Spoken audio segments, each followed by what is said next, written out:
तड़कसार किसानों के लिए आ गई वड्डी खुशी की खबर। केंद्रीय खेतीबाड़ी मंत्री शिवराज सिंह चौहान के वलों किसानों के हक दे विच वड्डा ऐलान कर दिता ते नाल ही कह दिता कि जदों मैं खेतीबाड़ी मंत्री बनिया सी मैं उदों ही कुछ सोच लिया सी कि मैं किसानों के लिए आ कुछ करना।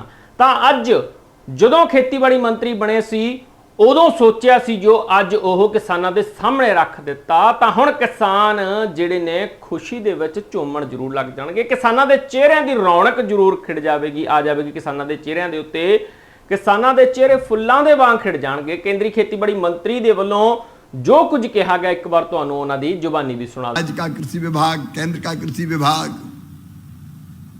हमने तय किया कि अगर विकसित खेती बनाना है तो 6 उपाय। नंबर 1, उत्पादन बढ़ाना पड़ेगा। नंबर 2, उत्पादन की लागत कम करनी पड़ेगी, कास्ट ऑफ प्रोडक्शन। नंबर 3, किसान को ठीक दाम देने पड़ेंगे। नंबर 4, अगर नुकसान हो जाए तो उसकी भरपाई करनी पड़ेगी। Number 5, diversification. हमको जरूरत किस चीज की है? आज गेहूं और चावल भंडार भरे हैं हमारे पास, कोई कमी नहीं है। 2014-15 के बाद जब से मोदी जी प्रधानमंत्री बने हम 40% उत्पादन बढ़ा चुके हैं। 40%। गेहूं में भी इस साल हमने उत्पादन के सारे रिकॉर्ड तोड़ दिए।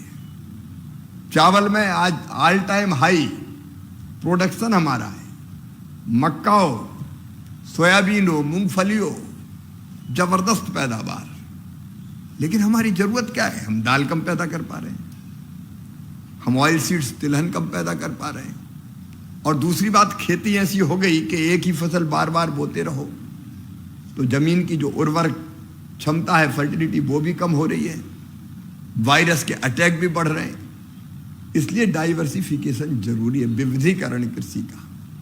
तो एक वो करना पड़ेगा।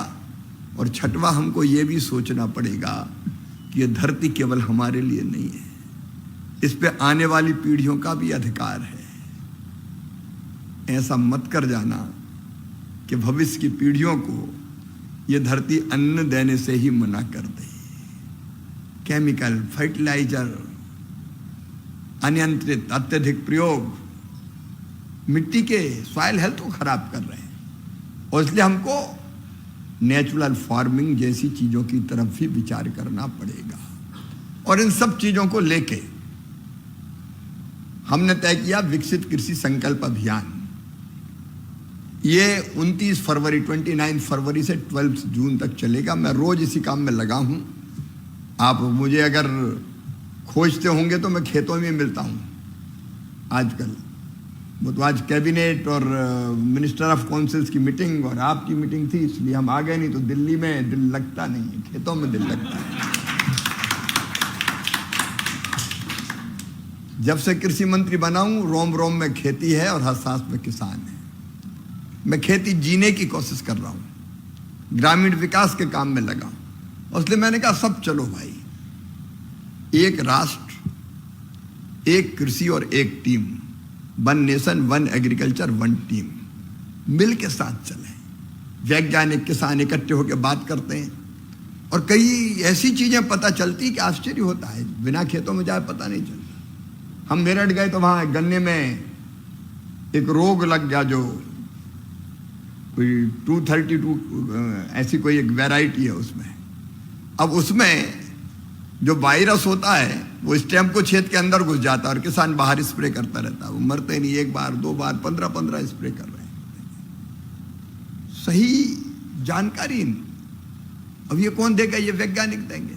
मैं बहुत विस्तार में नहीं जा रहा बात के, लेकिन अलग अलग जगह अलग अलग चीजें मिल रही। क्लाइमेट चेंज के कारण परेशान है। हम, मुझे किसानों ने कहा, उनके सोच को देख के आश्चर्य होता है कि मामा फलों की, आम की ऐसी वैरायटी तैयार करो जो सर्दी में आए। मैंने कहा क्यों? ये तो गर्मी में ही आती है। बोले गर्मी में मई जून अप्रैल मई में सावन भादो जैसा पानी बरस रहा, पूरी फसल खराब हो जाती है। तो आप ऐसे शोध करो, रिसर्च करो, अलग अलग तरह के। एक अभियान चल रहा है। मित्रों, मैं आज कहता हूं कि बिना कृषि के कम से कम 50 साल भारत का काम नहीं चल सकता। हम दूसरे देशों की तरह नहीं हो सकते। भले 18% हमारी जीडीपी में कंट्रीब्यूट करती हो खेती, लेकिन 50% लोगों को आज भी रोजगार मिलता है तो हमारी खेती से मिलता है। और हमारे किसान अमेरिका, ब्राजील, ऑस्ट्रेलिया 10,000, 15,000, 20,000 एकड़ हेक्टर के फार्म है। हमारे किसानों के पास 1 एकड़, 1.5 एकड़, 2 एकड़ जमीन है। तो हमको कृषि का मॉडल ऐसा बनाना पड़ेगा कि हम कम जमीन में उनकी आजीविका ठीक से चल सके और वो देश के अन्न के भंडार भी भर सके, आने वाली पीढ़ियों के लिए भी खाद्य सुरक्षा सुनिश्चित कर सके। ऐसे मॉडल पे हमको काम करना पड़ेगा। और आपके बीच में आया इसलिए कि एक ऐसा मॉडल जो नेशनल एग्रो आरी के माध्यम से आप लोगों ने सोचा है, क्योंकि मैं बना रहा हूं आजकल इंटीग्रेटेड फार्मिंग का एक मॉडल बना रहा हूं, जिसमें 1.5 एकड़, 2 एकड़, 2.5 एकड़ अगर है तो किसान क्या क्या करे उसमें। केवल फसल से काम नहीं चलेगा, थोड़े हिस्से में फसल लगाए, थोड़े में सब्जी लगाए, कहीं पशुपालन, कहीं मधुमक्खी पालन, कहीं बकरी पालन, कहीं मछली पालन, एग्रो फॉरेस्ट्री, अलग अलग ढंग की कई चीजें करनी पड़ेगी। और उसमें से एक चीज जुड़ सकती है। देखो, एक तो दूर दराज के हमारे छोटे किसान, उन किसानों के पास इतना पैसे नहीं कि बिजली की लाइन खींच के अपने खेत तक वो बिजली ले जाए। ट्राइबल हमारे जितने भी किसान हैं आप देख लीजिए, उन सब के पास भी सबसे बड़ी दिक्कत यही है कि दूर दराज के गांव में वो रहते हैं, इंटीरियर में। अब बिजली उनके यहाँ कैसे पहुंचे? सबसे आसान रास्ता है सोलर पैनल लगा के सोलर की एनर्जी उनको देने का काम करो।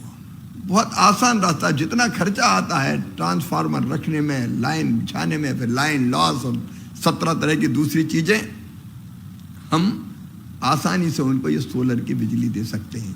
पीएम कुसुम योजना मुझे बताने की जरूरत नहीं है, आप सब तो जानते हैं। पीएम कुसुम में भी 3 योजनाएं हमने अलग अलग बना दी। इसमें खुद के खेत में भी अगर चाहे तो वो पानी दे, अगर वो चाहे तो बची हुई बिजली ग्रिड में डाल दे, और अगर वो चाहे तो केवल बिजली पैदा करे और वो भी ग्रिड में डाल दे। ये तीनों तरह की योजना बनाने का हम लोगों ने काम किया है।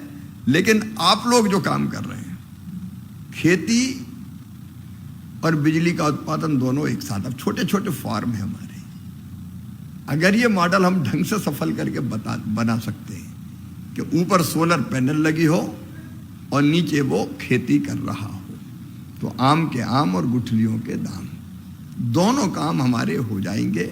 मैं भी चर्चा कर रहा था कि भाई ऐसे कितने मॉडल है हमारे पास, कितने प्रोजेक्ट पे हम काम कर रहे हैं। तो कुछ नाम आपने गिनाए हैं कि ये मध्य प्रदेश में शायद 6 बताए आपने। आप कहाँ कर रहे हैं?